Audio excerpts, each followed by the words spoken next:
Hi everyone पुणी गोटे blog को आपण मानक स्वागत। आज भिडियोटी गोटे हार्ट ब्रेकिंग इंसिडेंट उपरे पुणी गोटे रोड एक्सीडेंट केस इनफॉरमेशन आसी आम पाखे पहुँची और आम तुरंत जाकू रेस्क्यू कर आनिलु। तार कंडीशन बहुत ही सिवियर थिला। देखिपे स्क्रीन ने यही कुकुरटी एनएच उपरे पड़ीथिला।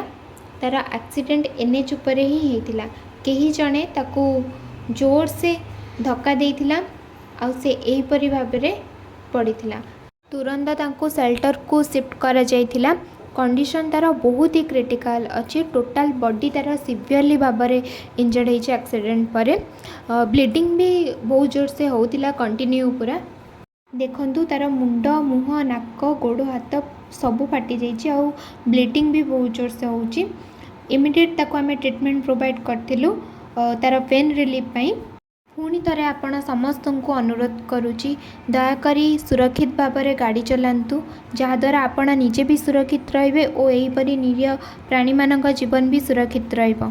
दयाकोरी वीडियोटी को बहुत मात्रा रे शेयर करंतु जहाद्वारा आमे समस्त को सचेतन कराई परिबा और यहीपरी घटना को रोकी परिबा।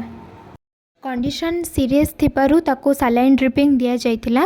तापरे तार कंडीशन स्टेबल हेबा परे ताको अल्प खाइबा को दिया जाइथिला और से निजे मध्य खाइथिला। पूर्व अपेक्षा से नॉर्मल कंडीशन में अच्छी। दयाकोरी तापई प्रार्थना करंतु से पुणी थरे किपरि तार हेल्दी लाइफ को लीड करि परिबा। वीडियोटी को एठी रखिली। पुणी गोटे वीडियो रे देखा बा।